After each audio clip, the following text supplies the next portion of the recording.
बोलो जयकारा बोल मेरे श्री गुरु महाराज की जय।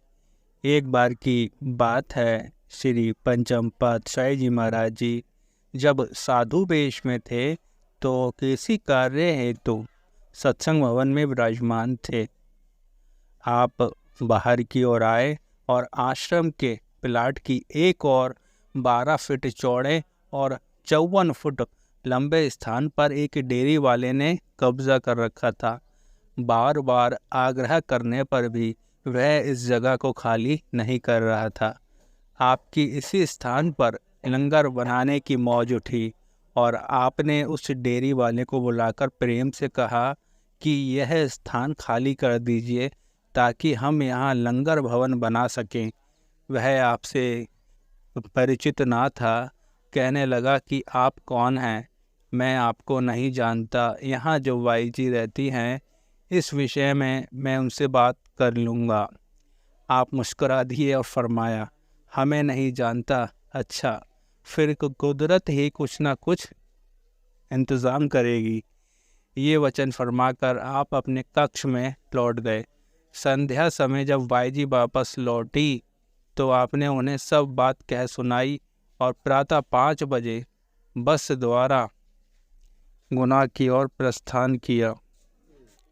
बाई जी ने उसे अगले दिन बुलाकर कहा कि इतनी ऊंची हस्ती इन महात्मा जी के आगे इस तरह से बात करके आपने अच्छा नहीं किया। अभी 2 दिन ही बीते थे कि वह आश्रम में आया और बाई जी से क्षमा याचना करते हुए कहने लगा, मैं आज अभी ही इस स्थान को खाली करके जा रहा हूँ।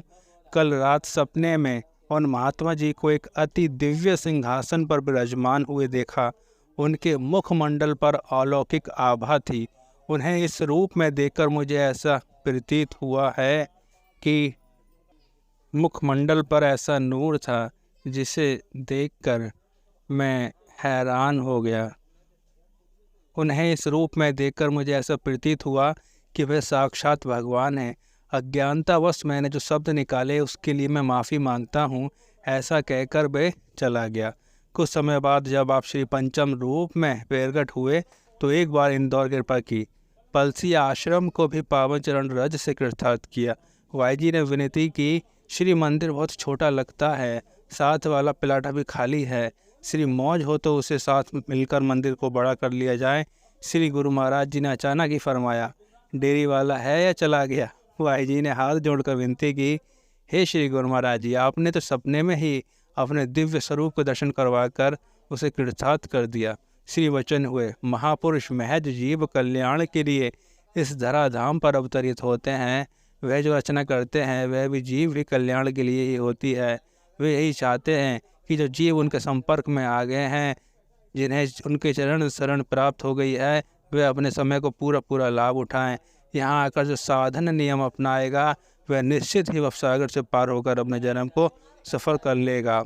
अपने स्वयं अपने कर कमलों से एक सफ़ेद कागज़ पर श्री मंदिर की रूपरेखा बनाकर वाई जी को थमाते हुए फरमाया कि ये नक्शा पहले नगर निगम से पास करवाना, फिर कार्य आरंभ करना। श्री आज्ञा अनुसार वाई जी ने भक्त संजय दत्रा जी के जिम्मे ये सेवा लगाई और उनके नक्शे के अनुसार मंदिर का निर्माण कार्य आरंभ किया और संपूर्ण किया। बोलो जयकारा बोल मेरे श्री गुरु महाराज की जय।